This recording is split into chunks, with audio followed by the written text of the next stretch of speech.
Magandang oras mga kababayan, mga ka-Golden Boy. Merong isang interview dito si Tito Soto kung saan sinabi niya na sinagasaan ng Senado ang konstitusyon at hindi lang yan. Hindi pala pwedeng mag-motion ang isang senador para sa kanyang sarili. Kaya ito ang video courtesy sa atin ng ANC Digital News atin pakinggan. Hindi. Kasi kung meron kayong gustong gawin, ilagay nyo sa impeachment rules. Baguhin ninyo. Or kung ikaw nga naman sinasagasaan mo konstitusyon, hindi pwede. Mag-constituent assembly kayo. Saka nyo galawin. Di ba?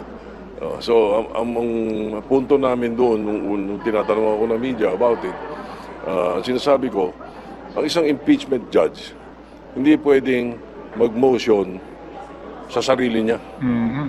Nakakalimutan kasi ng impeachment judge na sila lahat yun, collective yun. Hindi ka individual senator judge. Even the presiding officer is merely a presiding officer. Most of the rulings will have to go to the body. Pag may ruling ang presiding judge at ayaw nung mga judges, it can be overturned. Ayan, so mali pala yun na parang individual judge sila. Dapat pala ay isang buong body ang buong Senate judges. Parang isang katawan lang sila, nag-iisa. Hindi pwedeng kanya-kanya ng individual na sabihin natin na nagmo-motion sila ng kanilang sariling pag-iisip.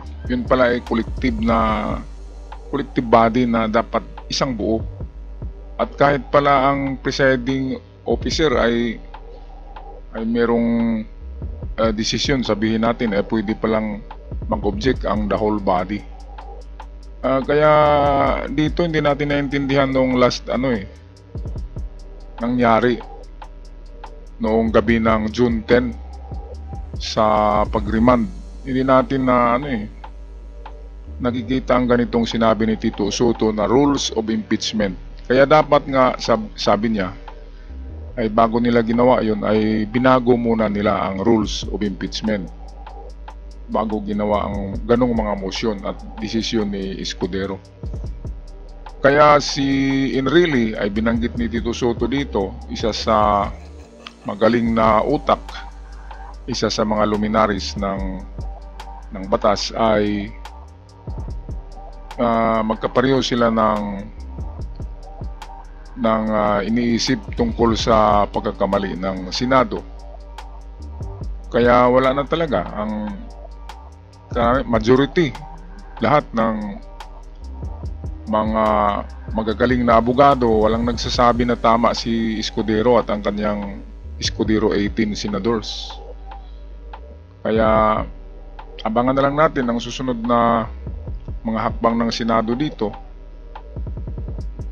Sana maalala nila na ang kanilang ginagampanan ng katungkulan ay para sa taong bayan at hindi para sa isang babae, isang reyna ng mga DDS, di ba? At isang pamilya ng mga Duterte yata ang kanilang sinisilbihan, hindi mamamayan. Okay, so patuloy tayo dito kay Tito Sen sa kanyang mga paliwanag. Magandang paliwanag to kasi galing mismo sa isang dating Senate President. Ito, atin na pakinggan muli, video courtesy ng ANC Digital News. Matter of fact, it should always be brought to the body. So, ang isang judge, hindi pwedeng mag-motion sa sarili niya. Motions should come from the defense panel or the prosecution panel. If I'm not mistaken, when I said this a few days ago, the expert on this, Senator Juan Ponce Enrile, agreed and said the same thing. So I think we're on the right side of the fence. In other words, hindi dapat pinayagan yung ganong mga motion. So, in answer to your question, it cannot be in the rules. It is not in the rules, but the Constitution says you can't do that. And the Constitution is supreme, not the Senate. Tama, tama. Ito ang nagkalimutan ng Senado na Constitution is the supreme. Kaya supremo ang konstitusyon at hindi ang Senado. Si Escudero parang iniisip niya na sila na yung supremo Konstitusyon at meron pang mataas sa konstitusyon kahit supreme. Ang pinakamataas ay ang soberenya, ang mamamayan, ang buong Pilipinas, ang mga nakatira dito. Anong magawa ng konstitusyon kung ayaw ng mamamayan, di ba? Kaya mamamayan, konstitusyon, Senado at Kongreso, yun siguro yung parang hierarchy, yung parang mga ranggo.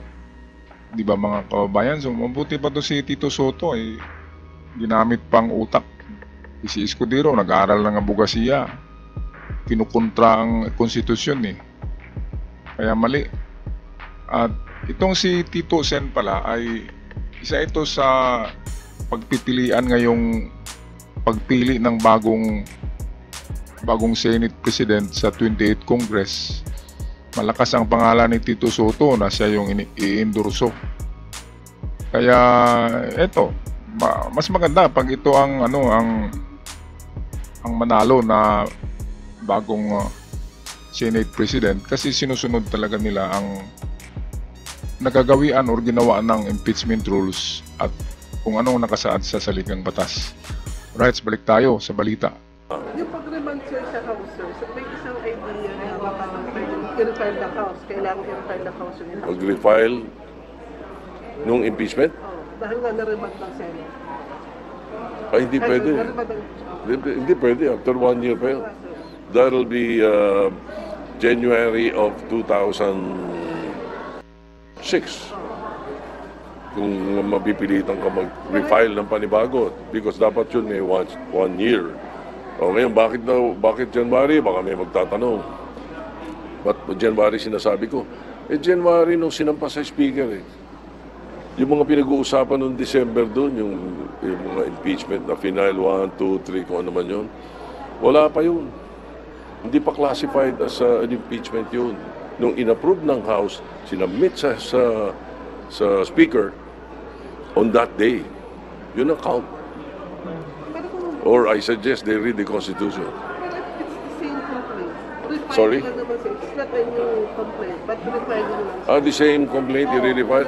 I don't think it's necessary. The impeachment has already been filed. If I read it right, ang sinasabi nung binalik sa House, although sinasabi ng HOR at sinasabi rin ng mga political experts na hindi tama, binalik din naman nila Yun din yun So, it's in the hands of the 19th Congress, Senate, on what they should do about it now. Kasi yung commitment na hinihingi sir is from the 20 year. So may nag-raise kanina sir na ang idea daw is for the House to refile it. Sir, to verify that the 20th Congress is agreeing to the filing of the impeachment. The 20th Congress is not yet convened. Hindi nila dapat pangunahan ang ideya ng iisipin ng 20th Congress. Tama. Well, they may suggest, but the 20th Congress can take it up July 1. Sabi ni JP, baka daw kailangan na i-amend yung 1987 Constitution para ma-prevent na itong ganitong mga kalituhan, debate about para sa future impeachment process. Para mas linawan, siguro nga, marami rin kasi sa mga batas natin na dapat linawin dahil sa mga gumawa noon, alam nila, naintindihan nila. Pero may mga interpretasyon may kanya-kanyang interpretasyon Lalayo pa tayo, yung party list Yung party list system, if you recall, Vice Chairman ako ni Raul Roco co-sponsor niya ako doon sa batas ng party list iba na interpretasyon ngayon Di ba? Daan-daan yung sinasabi doon sinabi namin doon, 8 lang anong nangyari doon? Interpretasyon. The same thing with the Constitution, siguro. Ayan, so ito pala yung pagkakamali dahil iba-iba ang interpretasyon ng mga senador sa konstitusyon. Dapat pala ay meron talagang eksaktong definisyon para hindi gagawa-gawa ng mga iba-ibang meaning, di ba? Sabi ni Tito Soto, 8 lang ang ginawa nila na ano doon, parang batas sa party list. Pero ngayon ay daan-daan na daw gumagawa ng sariling version pala ang mga Senado. Yun pala ang pagkakamali.